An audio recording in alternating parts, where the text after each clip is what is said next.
ನಿಮ್ಮ ಇನ್ವೆಸ್ಟ್ಮೆಂಟ್ಗಳಿರ್ಬೋದು, ಆಮೇಲೆ ಏನೇ ಇರ್ಬೋದು, ಲಾಭದಾಯಕವೆಂತ ಲಾಭ ಇದ್ರೆ ಮಾತ್ರ ಜನ ಹೋಗೋದು. ಈಗಿರುವಾಗ ಮೀನುಗಾರಿಕೆ ಹೇಗೆ ಲಾಭದಾಯಕವೇ ಅಂತ ನೋಡಿ. ನಾವು ಮುಂಚೆಲ್ಲ ನಮ್ಮ ಹಿರಿಯವರೆಲ್ಲ ಹೇಳ್ತಿದ್ರು ಸ್ಟಾರ್ ಇರಬೇಕು, ಸ್ವಲ್ಪ ಬಿಸ್ನೆಸ್ ಅಲ್ಲೆಲ್ಲ ಸ್ವಲ್ಪ ವಹಿವಾಟೆಲ್ಲ ನೀವು ಮಾಡೋಕೆ ಗೊತ್ತಿರಬೇಕು. ಎಲ್ಲರೂ ಸಕ್ಸಸ್ಫುಲ್ ಆಗೋದು ಕಷ್ಟ ಅಲ್ಲ ಸರ್. ಸೀರಿಯಸ್ ಆಗಿ ಹೇಳ್ಬೇಕಾದ್ರೆ ಎಲ್ಲರಿಗೂ ಸಕ್ಸಸ್ಫುಲ್ ಆಗಕ್ಕೆ ಆಗೋದಿಲ್ಲ. ಅಂಥದ್ದೇ ಫಿಶಿಂಗ್ ಕೂಡ ದರ್ ಲಾಟ್ ಆಫ್ ಥಿಂಗ್ಸ್. ನಿಮ್ಮ ಟೋಟಲ್ ಇನ್ವಾಲ್ವ್ಮೆಂಟು, ಸರಿ, ನಿಮ್ಮ ಡ್ರೈವರ್ಸ್ ಕ್ಯಾಪ್ಟನ್ಸ್ ಹೇಗಿರ್ತಾರೆ, ಸರಿ, ಮತ್ತೆ ಒಬ್ಬೊಬ್ರು ಕುಡಿತಾರೆ, ಒಬ್ಬರು ಕುಡಿಯಲ್ಲ.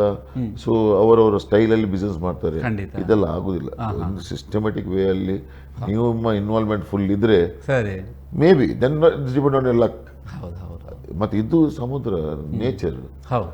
ನಾವು ಗಾಳಿ ಮತ್ತು ಸಮುದ್ರನ ಫೇಸ್ ಮಾಡಿಕೊಂಡು ಮಾಡೋದು ಬಿಸ್ನೆಸ್. ಇಲ್ಲಿ ಏನಾಗ್ತದೆ ಅಂತ ಹೇಳಿದ್ರೆ, ಒಂದು ನೀವು ಹೇಳಿದಾಗ ಸರಿ, rates are gone high for the steel, for the engines, for the diesels, all the things.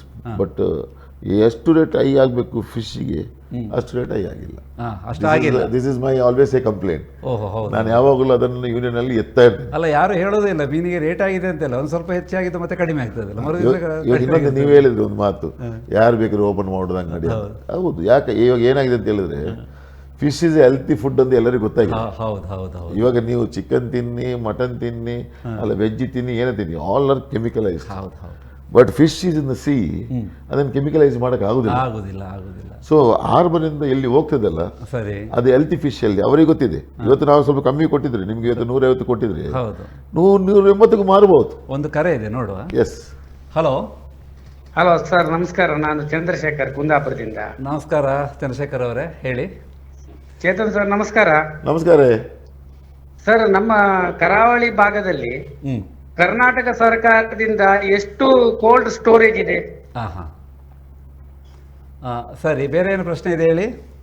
ಅಲ್ಲಲ್ಲ, ನಾನು ಕೇಳ್ತಾ ಇರೋದು ಸರ್ಕಾರದಿಂದ ಎಷ್ಟು ಕೋಲ್ಡ್ ಸ್ಟೋರೇಜ್ ಇದೆ ಅಂತ ಕೇಳ್ತಾ ಇದ್ದಾರೆ ಅಂದಾಜು. ಹೌದು, ಮೀನುಗಾರರ ಮೀನನ್ನ ರೇಟ್ ಇಲ್ಲದಾಗ ಇಡ್ಲಿಕ್ಕೆ ಎಷ್ಟು ಕೋಲ್ಡ್ ಸ್ಟೋರೇಜ್ ಇದೆ? ಒಳ್ಳೆ ಪ್ರಶ್ನೆ. ಎಷ್ಟಿದೆ ಸರ್ ಕೋಲ್ಡ್ ಸ್ಟೋರೇಜ್ಗಳು? ಆಸ್ ಪರ್ ಮೈ ನಾಲೆಜ್, ಮುಂಚೆ ನಾನು ಹೇಳಿದಾಗೆ KFDC ಆಸ್ ಅ ಸಿಸ್ಟಮ್ ಸರ್ಕಾರದಲ್ಲಿ ಇರೋದು ಕರ್ನಾಟಕ ಫಿಶರೀಸ್ ಡೆವಲಪ್ಮೆಂಟ್ ಕಾರ್ಪೊರೇಷನ್. ಅದು ಮೀನುಗಾರಿಕೆ ಸಂಬಂಧಪಟ್ಟಿದ್ದು. ಆವಾಗ ಒಂದು ಟೈಮಲ್ಲಿ ಎಲ್ಲ ಮಾಡಿದ್ರು. ಸರಿ, ಇವಾಗ I don't think they are purchasing the fishes. Sir, ಇದರಿಂದ ಮೀನುಗಾರರಿಗೆ ಒಂದು ತೊಂದರೆ ಆಗ್ತಾ ಉಂಟು. ಹೌದು, ಕೋಲ್ಡ್ ಸ್ಟೋರೇಜ್ ಇಲ್ಲದಿದ್ರೆ ತೊಂದರೆ ಆಗ್ತದೆ ಎನ್ನುವಂತಹದ್ದು. ಹೌದು, ಮಲ್ಪೆ ಮತ್ತೆ ಕುಳಾಯಿ, ಮಂಗಳೂರು, ಭಟ್ಕಳ, ಹೊನ್ನಾವರ, ಇಲ್ಲಿ ಎಲ್ಲ KBDC ಅವ್ರದ್ದು ಒಳ್ಳೆ. ಅವ್ರು ಹೇಳಿದಾಗೆ, ಚೇತನ್ ಸರ್ ಹೇಳಿದಾಗೆ, ಒಂದು 15 ವರ್ಷದ ಹಿಂದೆ ಎಲ್ಲ ಕೋಲ್ಡ್ ಸ್ಟೋರೇಜ್ ಇತ್ತು. ಸರಿ ಸರಿ, ಅದನ್ನೆಲ್ಲ ಈಗ ಪ್ರೈವೇಟ್ಗೆ ಕೊಟ್ಟು ಮೀನುಗಾರರನ್ನ ದಾರಿ ಮೇಲೆ ಹಾಕಿದ್ದಾರೆ. ಓಹೋ, ಇದು ನೇರನದ ಆರೋಪ ಉಂಟು. ಸರಿ, ಒಂದು. ಮತ್ತೊಂದು, ಮೀನುಗಾರಿಕೆಯನ್ನು ಕೃಷಿ ಅಂತ ಹೇಳುವಾಗ ಯಾಕೆ ಕೃಷಿ ಇಲಾಖೆಗೆ ಇದನ್ನು ಸೇರಿಸಬಾರದು? ಒಳ್ಳೆ ಪ್ರಶ್ನೆ. ಅಂದ್ರೆ ಮೀನುಗಾರಿಕೆಯನ್ನು ಕೃಷಿಯಿಂದ ತಗೋಬೇಕು ಅಂತ. ಮೀನುಗಾರಿಕೆ ಇಲಾಖೆ ಇದೆ ಅಲ್ವಾ, ಕೃಷಿ ಬಜೆಟ್ ನಲ್ಲಿ ಏನು ಸಬ್ಸಿಡಿ ಸಿಗ್ತದೆ ಅದು ಪೂರ ಸಿಗ್ತದಲ್ವಾ? ಸಬ್ಸಿಡಿ ಬಗ್ಗೆ ಹೇಳ್ತಾ ಇದ್ದಾರೆ. ಸರಿ, ಇವಾಗ ರೈಟ್ ಕ್ವಶನ್. ನಾವು ಇದನ್ನ ತುಂಬಾ ಹೋರಾಟ ಮಾಡಿದಾಗ, ಸರಿ, ಈ ಸಲ ಸೆಂಟ್ರಲ್ ಅಲ್ಲಿ ಲಾಸ್ಟ್ ಟೈಮ್ ಮೋದಿ ಸಾಹೇಬರು PM ಆದಾಗ ಅವರು ಒಂದು ಘೋಷಣೆ ಮಾಡಿರ್ತಾರೆ, ಕೃಷಿ ಜೊತೆ ಇನ್ವಾಲ್ವ್ ಮಾಡೋದು ಬೇಡ, ಇದಕ್ಕೆ ಸೆಪರೇಟ್ ಆಗಿ ಮೀನುಗಾರಿಕೆ ಇದನ್ನೇ ಮಾಡುವಂತ ಈ ಸಲ ಮೀನುಗಾರಿಕೆ ಮಿನಿಸ್ಟರ್ನು ಮಾಡಿಕೊಟ್ಟಿದ್ದಾರೆ. ಸರ್, ನಂಗೆ ತಿಳಿದ ಮಟ್ಟಿಗೆ ನಾನು ಹೇಳ್ತೇನೆ. ನಾನು ಕರಾವಳಿ ಭಾಗದಲ್ಲೇ ಜೀವನ ಮಾಡ್ತಾ ಇದ್ದೇನೆ. ನನಗೆ ತಿಳಿದ ಮಟ್ಟಿಗೆ ಕೃಷಿ ಇಲಾಖೆಗೆ ಸೇರಿಸಿದ್ರೆ ಮಾತ್ರ ಮೀನುಗಾರಿಕೆ ಕೃಷಿ ಉಳಿತದೆ. ಇಲ್ಲದಿದ್ರೆ ಕೃಷಿಯ ಮೀನುಗಾರಿಕೆಯವರು ಸಾಲ ಮಾಡಿ ಮಾಡಿ ಮಾಡಿ ಮನೆ ಕಳ್ಕೊಳ್ಳೋ ಪರಿಸ್ಥಿತಿ ಬಂದಿದ್ದಾರೆ. ಇದು ಚೇತನ್ ಸರಿಗೆ ಗೊತ್ತಿದ್ದ ವಿಷಯ. ಇದು ಆಗಬಾರದು. ನಮ್ಮ ಕರಾವಳಿ 275 ಕಿಲೋಮೀಟರ್ ಕರಾವಳಿನ ಮೀನುಗಾರಿಕೆ ಉಳಿಸಬೇಕಿದ್ರೆ ಕೇಂದ್ರ ಸರ್ಕಾರದವರು ಮೀನುಗಾರಿಕೆ ಇಲಾಖೆಯನ್ನು ಕೃಷಿ ಇಲಾಖೆಯೊಟ್ಟಿಗೆ ಸೇರಿಸಬೇಕು.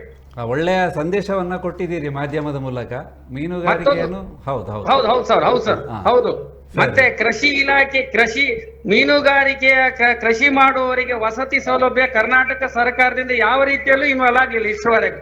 ಸರಿ, ಅದಕ್ಕೂ ಮತ್ತೆ ಶಿಕ್ಷಣ, ಇದು ಎರಡೂ ಸಹ ಆಗ್ಲಿಲ್ಲ ಸರ್. ಬೇಕಾದ್ರೆ ಸರ್ವೆ ಮಾಡಿ ನೋಡ್ಲಿ ಚೇತನ್ ಸರ್ ಅವರೇ, ನೀವು ಸರ್ಕಾರಕ್ಕೆ ಬರೀರಿ.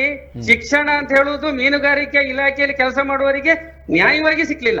ಸರಿ, ಹಾಗಾದ್ರೆ ನೀವು ಹೇಳಿದ ಪ್ರಕಾರ ಒಂದು ಕೃಷಿಯಾಗಿ ಅದನ್ನ ಕೃಷಿಯ ಅಂತ ನಾವು ಕನ್ಸಿಡರ್ ಮಾಡಬೇಕು. ಹೌದು, ಈಗ ಅದನ್ನ ಕೃಷಿ, ಮೀನುಗಾರಿಕೆ ಕೃಷಿಯೇ ಅಂತೇಳಿ ಕರಿತಾ ಇದ್ದಾರೆ ಸರ್. ಸರಿ, ಅದನ್ನ ಕೃಷಿ ಇಲಾಖೆಗೆ ಸೇರಿಸಿದ್ರೆ ಕೇಂದ್ರ ಸರ್ಕಾರದ ದೊಡ್ಡ ಬಜೆಟ್ ಒಟ್ಟಿಗೆ ಮೀನುಗಾರಿಕೆ ಇಲಾಖೆ ಸೇರ್ತದಲ್ವಾ? ಹೌದೌದು. ಮತ್ತೆ ಎಜುಕೇಶನ್ ಬಗ್ಗೆ ಹೇಳಿದ್ರಿ, ಕೋಲ್ಡ್ ಸ್ಟೋರೇಜ್ ಎಜುಕೇಶನ್ ಏನು ಕೊಡ್ತಾ ಇಲ್ಲ. ಸರಿ ಸರಿ, ನಾನು ನಿಮ್ಮ ಪ್ರಶ್ನೆಗಳಿಗೆ ಧನ್ಯವಾದಗಳು ಚೇತನ್ ಅವರ ಹತ್ರ ಮತ್ತೆ ಅದು ಮುಂದುವರಿಸ್ತೇನೆ ಮಾತುಕತೆಯನ್ನು. ಕೆಲವು ಉತ್ತಮ ಅಂಶಗಳನ್ನೆಲ್ಲ ಎತ್ತಿದ್ರು ನೋಡಿ ಸಮಸ್ಯೆಗಳ ಬಗ್ಗೆ. ಒಂದು ಕೃಷಿ ಎನ್ನುವಂಥದ್ದು ಸಾಧ್ಯತೆ ಇದೆ, ಮೀನುಗಾರಿಕೆ ಇಲಾಖೆ ಕೃಷಿ ಇಲಾಖೆಯನ್ನು ಎರಡನ್ನು ಒಂದೇ ರೀತಿ ಮರ್ಜಿ ಮಾಡುವಂಥದ್ದು ಅಥವಾ ಮೀನುಗಾರಿಕೆಯನ್ನು ಕೃಷಿ ಇಲಾಖೆ ಥರ ಮಾಡುವಂಥದ್ದು ಸಾಧ್ಯತೆ ಇದೆ. ಇದು ನಾನು ಪರ್ಸ್ನಲಿ ಒಂದು ತುಂಬ ವರ್ಷಗಳ ಮುಂಚೆ ಒಂದು 5-6 years ಬ್ಯಾಕೆ ನಾನು ಇದರ ವಿಷಯದಲ್ಲಿ ಒಂದು ಚಿಕ್ಕ ಹೋರಾಟ ಮಾಡಿದ್ದೆ. ಏನಂತ ಹೇಳಿದ್ರೆ ನಮ್ಮನ್ನು ಬೆಸ್ರು ಅಂತಿದ್ರು. ಚಿಲ್ ಟುಡೇ ವಿ ಆರ್ ಬೆಸ್ರು. ಇವಾಗ ಮಣ್ಣಿನ ಮಗ ಮತ್ತು ಕಡಲಿನ ಮಗನ ಇವ್ರು ಹೇಳುವ ವಿಷಯ ಏನಿದೆ ಅಂತ ಹೇಳಿದ್ರೆ ಮಣ್ಣಿನ ಮಗನಿಗೆಲ್ಲ ಸಿಗ್ತಾ ಇದೆ, ಕಡಲಿನ ಮಗಳಿಗೆ ಏನು ಸಿಗ್ತಾ ಇಲ್ಲ ಅಂತ. Exactly right. ಇದನ್ನು ನಾನು ತುಂಬ ಸಲ ದೊಡ್ಡ ದೊಡ್ಡ ಲೀಡರ್ಸ್ ಹತ್ರ ಕೇಳಿದ್ದೀನಿ. ಸರ್, ನೀವು ರೈತರು ನಿಮ್ಮ ಮನೆಯಲ್ಲಿರುವಂಥ 10 ಜನ ಇದ್ರೆ ನಿಮ್ಮ ಮನೆ ಮುಂದೆನೆ ಹೋಗ್ಬಿಟ್ಟು ರೈತರೆಲ್ಲ ಮಾಡಿ ಕೆಲಸ ಎಲ್ಲ ಮಾಡಿ ನಿಮ್ಮನ್ನು ನೋಡುವವರು ಇರ್ತಾರೆ. ನಿಮ್ಗೆ ಏನ್ ಬೇಕು ಸಿಗ್ತದೆ, ಲ್ಯಾಂಡ್ ಅಲ್ಲಿ ಇರ್ತೀರಿ. ಅದ್ರ ಜೊತೆ ನಿಮ್ಗೆ ಗವರ್ಮೆಂಟ್ ಏನೆಲ್ಲ ಬೇಕು ಎಲ್ಲ ಕೊಡ್ತದೆ. ಇದನ್ನ ನಾನು ಒಪ್ಕೊಳ್ಳೇಬೇಕು, ನೀವು ಒಪ್ಕೊಳ್ಳೇಬೇಕು. ಆದ್ರೆ ನಾನೊಂದು ಮೀನುಗಾರ, ನಾನು ಮನೆಯಿಂದ ಮನೆ ಬಿಟ್ಟು ಹೋಗ್ಬೇಕಾದ್ರೆ ನಾನು ನನ್ನ ಅಮ್ಮನ ಹತ್ರ ಹೋಗ್ತೀನಿ ಅಂತ ಹೇಳ್ಬಿಟ್ಟು ಹೋಗ್ತೀನಿ ಸರ್ ಅಂತ. ನಾನು ಬರ್ತೀನಿ ನನಗೆ ಗೊತ್ತಿರೋದಿಲ್ಲ. ದಿಸ್ ಇಸ್ ನಾವು ವರ್ಕ್ ಮಾಡೋದು. ಅದಾದ್ಮೇಲೆ ನಮ್ಮ ಕೃಷಿ, ನಮ್ಮ ನದಿ ಮತ್ತು ಇದು ಸಮುದ್ರ, ಈ ಸಮುದ್ರ ಮತ್ತು ನದಿಯಲ್ಲಿ ತುಫಾನ್ ಯಾವಾಗ ಆಗ್ತದೆ, ಆ ಫೋರ್ಸ್ ಹೇಗಿರ್ತದೆ, ಅಂಡರ್ ಕರೆಂಟ್ ಹೇಗಿರ್ತದೆ ನನಗೆ ಗೊತ್ತಿರೋದಿಲ್ಲ. ಸೊ ಅಂಥ ಸಂದರ್ಭದಲ್ಲಿ ಏನು ಮಾಡ್ತೀವಿ ಅಂತ ಹೇಳಿದ್ರೆ ನಾವು ದುಡಿತೀವಿ, ಕಾಲಿನೂ ಬಂದಿರ್ತೀವಿ. ಒಂದೊಂದ್ಸಲ ಮೀನು ಸಿಗ್ತದೇ ಇಲ್ಲ, ಏನಿಲ್ಲ. ಹಾಗಾಗಿ ಆವಾಗ ನಾನು ಹೇಳಿದ್ದೆ, ಸರ್ ನಾವು ಕೃಷಿಕರು ಅಂತ ಹೇಳ್ತೀರಿ ನೋಡಿ. ಇನ್ನೊಂದು ದೊಡ್ಡ ವಿಶೇಷ ಅಂತ ಹೇಳಿದ್ರೆ ಅವ್ರ ಎಜುಕೇಶನ್ ಹೇಳಿದ್ರಲ್ಲ, ಒಂದು ಫಿಶರೀಸ್ ಡಿಪಾರ್ಟ್ಮೆಂಟಲ್ಲಿ ಕಾಲೇಜಲ್ಲಿ ನಮ್ಮ ಮೀನುಗಾರರಿಗೆ ಸೀಟ್ ಇಲ್ಲ, ಮೀಸಲಾತಿ ಇಲ್ಲ. This is big issue. ಆಮೇಲೆ ಇದನ್ನು ನಾನು ಈ ಸಲ ಎತ್ಕೊಂಡು ನಮ್ಮ ಡಾಕ್ಟರ್ ಜಿ ಶಂಕರ್ ಅವರು ಹೆಲ್ಪ್ ಮಾಡಿ ಒಂದು 10-15 ಜನಕ್ಕೆ ನಾನು ಸೀಟ್ ಕೊಡಿಸಿದ್ದೀನಿ. Because of CM. ಅಂದರೆ ಈಗ ನಾವು ಮಾಧ್ಯಮದ ಮೂಲಕ ಚರ್ಚೆ ಮಾಡುವಾಗ ಒಳ್ಳೆ ಪ್ರಶ್ನೆ ಬಂದ ಕಾರಣ ನಿಮ್ಮ ಜೊತೆ ಆ ಪ್ರಶ್ನೆಗಳನ್ನು ಮುಂದೆ ಕೇಳೋ ಅಂತ ಯೋಚನೆಯಲ್ಲೂ ಇದ್ದೆ. ಕೃಷಿ ಎನ್ನುವಂಥದ್ದು ಒಂದು ಯಾರು ಈ ಕಾರ್ಯಕ್ರಮವನ್ನು ರಾಜಕೀಯ ನಾಯಕರು ಅಂತ ಹೇಳೋ ಬದಲು ಆಡಳಿತಗಾರರು ಯಾರು ನೋಡ್ತಾರೆ ಅವರ ಗಮನಕ್ಕೆ ಬರಬಹುದು ಅಂತ ತಿಳ್ಕೊಳ್ತೇನೆ. ಟಿವಿಯ ಜನಧ್ವನಿ ಕಾರ್ಯಕ್ರಮ ಮೂಲಕ ಆಗುವ ಕಾರಣ ಮತ್ತೆ ಅದನ್ನು ಅವರು ಗಮನಿಸ್ತಾ ಇದ್ದಾರೆ, ಅದಕ್ಕೊಂದು ಪರಿಹಾರ ತಂದು ಕೊಡ್ತಾರೆ. ಇದಕ್ಕೊಂದು ಜೋಕ್ ಬೇರೆ ಕಟ್ಟಿದ್ದೀನಿ. ಒಂದ್ ದಿವಸ ನಾನು ಮಕ್ಕಳಿಗೆ ಯಾಕಪ್ಪ ಸೀಟ್ ಇಲ್ಲ ಅಂತ ಕೇಳಿದಾಗ, ನಿಮ್ಮ ಕೃಷಿದು ಇದು NOC ಬೇಕು, ಇದು ಬೇಕು, ಜಾಗದ ಇದು ಬೇಕಂತ ಹೇಳಿದ್ರು. So I said as A farmer, ನಿಮ್ಮ ಹತ್ರ ಲ್ಯಾಂಡ್ ಇದೆ, ನನಗೆ ನನ್ನ ಕೃಷಿ ಇರೋದು ನದಿ ಮತ್ತು ಇದು. ನಾನು DC ಸಾಹೇಬ್ ರಿಕ್ವೆಸ್ಟ್ ಮಾಡಿದೆ, ಸರ್ ಅದಕ್ಕೆ ಅವರಿಗೆ ಆಯಾ ಲೆಟರ್ ಬೇಕಂತೆ, ದಯವಿಟ್ಟು ಸಮುದ್ರ ಮತ್ತು ನದಿ ಬರೆದು ಕೊಡಿ ಸರ್ ಅಂತ. ಮತ್ತೊಂದು ಕರೆ ಇದೆ, ನೋಡೋಣ. ಹಲೋ ಸರ್, ನಮಸ್ತೆ. ನಮಸ್ತೆ. ಯತಿನ್ ಬೆಂಗ್ರೆ ಹೇಳಿ. Brother Chetan Bengre brother. ಖುಷಿ ಆಗೋಣ ಫೋನ್ ಬಂತ ಪಳ್ಳೆ. ಮೀನುಗಾರರ ಮುಖಂಡರಿಗೆ ನಮಸ್ಕಾರ. ಚೇತನ್ ಬೆಂಗ್ರೆ. ನಮಸ್ತೆ ಯತಿನ್. ಬಾಲಾಜಿ ಬಾರಿ ಜೋಕುದ ಕಾರ್ಯಕ್ರಮ ಬ್ರದರ್. ನಮ್ಮ ಬನ್ನಗೆ ಇನಿ ದಾನಿ ಆತನ ಗೊತ್ತಂಡೆ, ಹಿರೇಗ್ಲ ಗೊತ್ತುಂಡು, ಚಾನಲ್ ದಕ್ಲೆಗ್ಲ ಗೊತ್ತುಂಡು. ನಮ್ಮ ಹಿರಿಯಕ್ಲ ಸಾಂಪ್ರದಾಯಿಕ ಕಟ್ಟ ಪೂರ ದರಿದು ಹೋತನು ಮೀನುಗಾರಿಕೆ. ಸರಿ. ರಡ್ಡನೆ ಬನ್ನಗೆ ಇಂಜಿನ ಗೊತ್ತನೆ, ದುಂಬುದನಕ್ಕೆ ದುಂಬು ಪೂರ ಇಂಜಿನ ಮಂಜಿ ಬೋಟ್ ಪೋಡಾಂಡ ಕಡಲಕ್ಕೆ ಆಟಿ ಮುಗಿದು ಕಡಲಿಗೆ ಬೇರೆ ಪಾಡಂದೆ ಬೋಟ್ ಬಂದಿಟ್ಟಿಜಿ. ಸರಿ. ಮರತ ಬೋಟ್ ಪೂರ ಲೈಲ್ಯಾಂಡ್ ಇಂಜಿನ ಪುನಗ ಇನಿ ಆ ಟೈಮ್ ಮಾತ ಧರ್ಮದಕ್ಕೆ ಮೀನುಗಾರಿಕೆ ಮಂತೊಂದಿತ್ತೇರು. ಇನಿ ಮೀನುಗಾರಿಕೆ ಮಾತ ಧರ್ಮದಕ್ಕೆ ಇತ್ತನಲ್ಲ ಪೂರ ನಮ್ಮ ಕಟ್ಟುಕಟ್ಲೇನು ಪೂರ ದರ್ತೊಂದು ಪೋಂದುಲ್ಲೆ ಒಂಜನೆ ರಡ್ಡನೆ ಬನ್ನಗ ದಯ ಗೊತ್ತೇನೆ. ನಮ್ಮ ನನ್ನ ಡೆವಲಪ್ ಆಡ ಮೀನುಗಾರಿಕೆ ಡೆವಲಪ್ ಆಂಡ ದುಮ್ಮದನ ಕಡೆ 4 ತಿಂಗಳು ರಜೆ board. June, July, August, September ಅಂಚ ಒಂಜಿ ಮೇಡ ನಮ್ಮ ಚೇತನ್ ಬೆಂಗ್ರೆ ಒಂಜಿ ಮನವಿ ಮಂದು ನಾತಿ. ಚೇತನ್ ಸರ್, ಸರಿ. ಆಕ್ಚುಲಿ ಈ ಒಂದು ಕಾರ್ಯಕ್ರಮ ಮಲ್ತನೇ ಸೊ ಯಾನ್ ಜನಧ್ವನಿ ಕಾರ್ಯಕ್ರಮ ಮಲ್ಪುನಾಗ ಕರೆ ಬರೋಂದೇ ಪುಣ್ಯಂಕ ಕರೆ ಬರ್ತದೆ ಪಂಪೇರು ಮೀನುಗಾರರ ಸಮಸ್ಯೆದ ಬಗ್ಗೆ ಏಪ ಪಾತಿರುವರ ನೀನೊಂದು ಅವಕಾಶ ತಿಕ್ಕೊಂಡು ಇದೊಟ್ಟಿಗೆ ಕರೆ ಮಲ್ದಾರೆ. ಧನ್ಯವಾದ, ಕರೆ ಮಾಡಿದ್ದಕ್ಕಾಗಿ ಧನ್ಯವಾದ. ಒಂದು ಸರ್ ಒಂದು ಕ್ವಶನ್ ಕರೆಕ್ಟ್ ಆರ್ ಪನ್ಪೆ ಸಾಂಪ್ರದಾಯಿಕವಾದ ಇತ್ತಿನ ತುಂಬು ಪೂರೈತ ಚೇಂಜಸ್ ಅವನ್ ಬೈದನ್ ಅಗ್ರೀಡ್ ಕಾಲಕ್ಕೆ ನಿಯಮ ಚೇಂಜಸ್ ಅವನ್ ಬೋಪು ಇಟ್ಸ್ ಓಕೆ ಬಟ್ ಸರ್ ಇತ್ತಿಂಗಳು ಈಸತ್ತು ಡಿಸಿಷನ್ ಬೈದ ವೆಸ್ಟ್ ಕೋಸ್ಟ್ ಬಗ್ಗೆ ಈಸ್ಟ್ ಕೋಸ್ಟ್ ಅಂದುಂಡು ನಮಗೆ ವೆಸ್ಟ್ ಕೋಸ್ಟ್ ಗುಜರಾತ್ ಮಹಾರಾಷ್ಟ್ರ ಗೋವಾ ತಮಿಳ್ನಾಡು ಕೇರಳ ಕರ್ನಾಟಕ ಒಂದು ಪೂರೈಕೆ ಸೇರಿನಾಗ ನಮ್ಮ ಇನ್ನಿ ಬಂದ್ ಮಾಡ್ಬೋ ರೆಡಿ ಇಲ್ಲ we have taken decision in the union that 3 months at least already board ಅಂತ ಜೂನ್ ಜುಲೈ ಆಗಸ್ಟ್ ಒಂದು ದುಂಬು ಹಿರಿಯಾಗಲ ಕಟ್ಟಡಿತ್ತಿನ ಅಂಡ್ ಇದಕ್ಕೆ ಮಲ ಬೋಟ್ ಆಯ್ಬಕ್ಕ ಆ ಒಂದೇ ಒಂದು ಪಾಲಿಸಿ ತರ್ತದಲ್ಲ ನಾವು ಸೊ ಇತ್ತದಾದ ಮಲ್ತ ಎಂಗಲು ಎಂಗನ ಡಿಸಿಷನ್ ಕರ್ನಾಟಕದ ಯಾವ ವೆಸ್ಟ್ ಕೋಸ್ಟ್ ಪೂರೆಲ್ಲ ಬಂದ್ ಮಾಡ್ತೀರ ಎಂಗನ ಒಪ್ಪಿಗೆ ಅಂತ ಸೊ ಒಂದೇನು ಎಂಗಲ್ ಡೆಲ್ಲಿ ಮೇರೆ ಮಿನಿಸ್ಟರ್ಗಳ ಎಂಗ್ ಕಡ್ಪುಡ್ದ ಮುನಲ್ಲ ಒಂಜಿ ಸರ್ವೆ ಎಂಗೆಲ್ಲ ಬತ್ತೆ ಕೀನಿಯರ್ ನಿಕನ ದಾದ ರಿಸಲ್ಟ್ ಯಾಪಂಡೆ west coast is one union not Mangalore or not Malpe Karnataka all ಪೂರ ಬಂದ್ ಮಾಡ್ತೀರ ಈಗ ಸಂಪ್ರದಾಯ ಬಂದ್ ಮಾಡ್ಕೊಂಡು ಒಂದು ಎಂಗನ ಡಿಸಿಷನ್ ಈ ನಾರ್ಮಲ್ ಅದು ಕನ್ನಡ ಇಂಚೆನೆ ಕೇಳೋಣ ಪ್ರಶ್ನೆಗಳಲ್ಲಿ ಬರುವುದಾದರೆ ಮೀನಿನ ಕ್ಷಾಮ ಎನ್ನುವಂಥ ಪದವನ್ನು ಕೇಳ್ತೇವೆ ನಾವು ಹಿಂದೆ ಎಲ್ಲ ಕೇಳ್ತಾ ಇರಲಿಲ್ಲ ನಾವು ಸಣ್ಣವರು ಇರುವಾಗ ಮೀನಿನ ಕ್ಷಾಮ ಎನ್ನುವ ಪದಗಳನ್ನು ನಾವು ಕೇಳ್ತಾ ಇರಲಿಲ್ಲ ಅದೇನು ಸರ್ ಈಗ ಮೀನಿನ ಕ್ಷಾಮ ಅದು ಬರಲಿಕ್ಕೆ ಕಾರಣವೇನು ಈ ಒಮ್ಮೆಲೆ ಎಲ್ಲಿಂದ ಬಂತು ಕಳೆದ 10-15 ವರ್ಷಗಳಲ್ಲಿ ನಾನು ಅದಕ್ಕೆ 2 ರೀಸನ್ಸ್ ಕೊಡ್ಬೋದು ಒಂದು ಬಂದು ಐವಿ ಮೆಕನೈಸ್ಡ್ ಬೋಟ್ಸ್ ಎಲ್ಲ ಬಂದ ಮೇಲೆ ಸರಿ ಮೇ ಬಿ ಲಾಟ್ ಆಫ್ ಫಿಶಿಂಗ್ಸ್ ಆಗ್ತಾ ಇರ್ತದೆ ಅಂದರೆ ಟೈಮ್ ಇರೋದಿಲ್ಲ 8 months ಅಂತೂ 100% ಡೇ ಆ್ಯಂಡ್ ನೈಟ್ ಬಿಸ್ನೆಸ್ ಆಗ್ತಾ ಇರ್ತದೆ ಒಂದು ಪಾಯಿಂಟ್ ಅದು ಒಂದೊಂದ್ಸಲ ಏನಾಗ್ತದೆ ಗ್ಲೋಬಲ್ ಚೇಂಜಸ್ ನಿಮಗೂ ಗೊತ್ತು ನಮಗೂ ಗೊತ್ತು ಇವತ್ತಿನ ಕಾಲಘಟ್ಟದಲ್ಲಿ ನಾವು ಒಂದು 10 ವರ್ಷ ಮುಂಚೆ ನೋಡಿದ ಒಂದು ಗ್ಲೋಬಲ್ ಚೇಂಜಸ್ ಇವಾಗಿರೋ ಗ್ಲೋಬಲ್ ಚೇಂಜಸ್ ಸೊ ವ್ಯತ್ಯಾಸಗಳಿದೆ so even that also works with the ನೇಚರಲ್ಲಿ ನಾವು ಏನು ಹೇಳೋಕ್ಕಾಗೋದಿಲ್ಲ ನೋಡಿ ಇವತ್ತು ಆಸ್ ಹ್ಯೂಮನ್ ಬೀಯಿಂಗ್ ನನಗೆ ಸೆಕೆ ಸಹಿಸ್ಕೊಳ್ಳೋಕೆ ಆಗ್ತಿಲ್ಲ so how can fish will do it ಯಾಕಂದ್ರೆ ಫಿಶ್ ಇರೋದು ಸಾಲ್ಟ್ ವಾಟರಲ್ಲಿ ಅದ್ರ ಅದಕ್ಕೆ ಎಷ್ಟು ಬಿಸಿ ಇರ್ತದೆ so the fish runs out of from this place so fish is a travelling animal it may go to one side to another side so ಈ ರೀತಿಯಲ್ಲಿ ಇರುವಾಗ I can't answer it very properly but I can give to ಮೀನುಗಳೆಲ್ಲ ಸಿಗ್ತಾ ಇದೆ ಅದನ್ನು ಸಣ್ಣ ಸಣ್ಣ ಮೀನು ಹಿಡಿಯುವಾಗಲೇ ಇಲ್ಲ ನೀವು ನೋಡಿ ಹಿಡಿತಾರೆ ಅಂತ ಹೇಳ್ತಾರೆ ಇಲ್ಲ ಹಾಗೆ ಹೇಳ್ತೀನಿಲ್ಲ ಎಲ್ಲ ಸೈಜಿನ ಮೀನುಗಳಿದೆ ಮೂತೆ ಇಷ್ಟೇ ಬರೋದು ಅದರಲ್ಲಿ 7 ಟೈಪ್ಸ್ ಇರ್ತದೆ ಮುಳ್ಳಿನೀರು ಬರ್ತದೆ ಅದ್ರಲ್ಲಿ ಚಿಕ್ಕ see these are people talking ನಾನೇನು ಹೇಳೋದಂದ್ರೆ ಎಲ್ಲ ಮಾತಾಡಿದ್ರೆ ಆಗೋದು you have to come to a concrete decision whether we should do it or not ಈಗ 3 ತಿಂಗಳು ಬಂದೆ ಮತ್ತೆ ಏನು ಸಿಗ್ತದೆ ಅವ್ರು ಕೊಟ್ಟಿದ್ದು ಇದು ಮುಂಚಿಂದ ಬಂದ ಪದ ಸರಿ ಸರಿ ಸರಿ ಏನ್ ಸಿಕ್ಕಿದ್ರು ಕಡ್ಲಲ್ಲಿ ಅದು ದೇವರು ಕೊಟ್ಟಿದ್ದು ದೇವರು ಕೊಟ್ಟದ್ದು ಎನ್ನುವಂತಹದ್ದು ನಾವು ದೇವರಿಗೆ ಬೇಡೇ ಹೋಗ್ತಿದ್ದಲ್ಲ ಕೊಟ್ಟುದವನೇ ಅಲ್ವಾ ಏನಾದ್ರೂ ನಾನು ಎಷ್ಟೇ ತಪ್ಪು ಮಾಡಿದ್ರು ಶಿಕ್ಷೆ ಅಂತ ಕೊಡುವವನಿದ್ದಾನೆ ಹಾಗಾಗಿ ನಾನು ವೆರಿ ಸಿಂಪಲ್ ಆಗಿ ಲಾಜಿಕ್ ಆಗಿ ಮಾತಾಡಿದ್ರೆ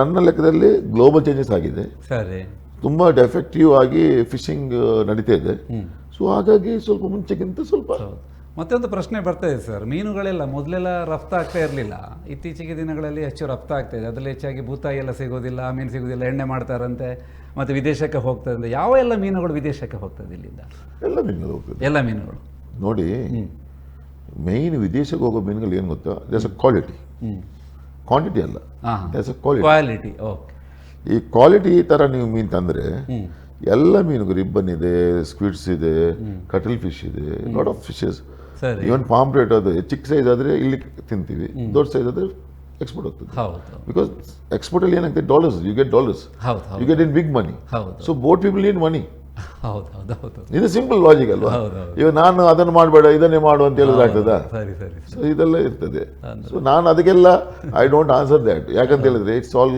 ಬಿಸ್ನೆಸ್ ನೀವು ನಾಳೆ ದಿವಸ ನಾನು ಹೇಳಿದಾಗ ನೀವು ಎಲ್ಲ ಕೇಳೋಕ್ಕಿಲ್ಲ ನೀವು ಲಾಸ್ ಅಲ್ಲಿ ಹೋದ್ರೆ ನಾನು ಕೊಡೋಕ್ಕಾಗ್ತದಾ as a president it's my lookout ಎಲ್ಲರೂ ಚೆನ್ನಾಗಿರಿ ನೋಡಿ ಎಕ್ಸ್ಪೋರ್ಟರ್ ಇಲ್ಲದಿದ್ರೆ ಐಸ್ ಪ್ಲಾಂಟ್ ಇಲ್ಲದಿದ್ರು ನಮಗೆ ಪ್ರಾಬ್ಲಮ್ ಅಲ್ವಾ ಈಗ ಒಬ್ರು ಅವಾಗ ಚಂದ್ರಶೇಖರ್ ಅಂತ ಮಾತಾಡಿದ್ರು ಈ has a good point what point was that government should really implement it ಇವತ್ತು 380 ಕಿಲೋಮೀಟರ್ ಇದೆ you got lot of places sir ನಾನು ಇವತ್ತು ಓಪನ್ ಆಗಿ ನನ್ನ ಮನಸ್ಸಲ್ಲಿ ಇದ್ದನ್ನು ಹೇಳ್ಬಿಡ್ತೀನಿ ಇನ್ನೊಂದು ಸ್ವಲ್ಪ ಚಾನ್ಸ್ ಸಿಗುತ್ತಿಲ್ಲ ಗೊತ್ತಿಲ್ಲ what fisherman has to do is go to the government ಇವಾಗ ನಾನು ಹೋಗ್ತಾ ಇದ್ದೀನಿ KFDC ಇಂದ ಒಂದು 200 ಎಕರೆ ಜಾಗ ನಾವು ಇಂಡಸ್ಟ್ರಿಯಲ್ ಏರಿಯಾ ಓನ್ಲಿ ಫಾರ್ ಫಿಶರಿಂಗ್ ಅಂತ ತಗೋಬೇಕು ಅದರಲ್ಲಿ ಏನು ಮಾಡ್ಬೇಕಂತ ಹೇಳಿದ್ರೆ ಫಿಶ್ ಮೀಲು ಫಿಶ್ ಫ್ಯಾಕ್ಟ್ರಿ ಬೋಟಿಗೆ ಸಂಬಂಧಪಟ್ಟಂತ ಎಲ್ಲವನ್ನು KFDC ಮಾಡಬೇಕು ಸಿ ಗವರ್ಮೆಂಟ್ ಕ್ಯಾನ್ ಎಂಪ್ಲಾಯ್ ಸಿಗ್ತಾರೆ ಕೆಲಸ ಸಿಗ್ತದೆ. ಕರೆಕ್ಟ್. ಇವಾಗ ಪ್ರೈವೇಟ್ ಅವರೆಲ್ಲ ದುಡಿತಾರಂತೆ, ಗೌರ್ಮೆಂಟ್ ಮಾಡೋಕ್ಕಾಗೋದಿಲ್ಲ.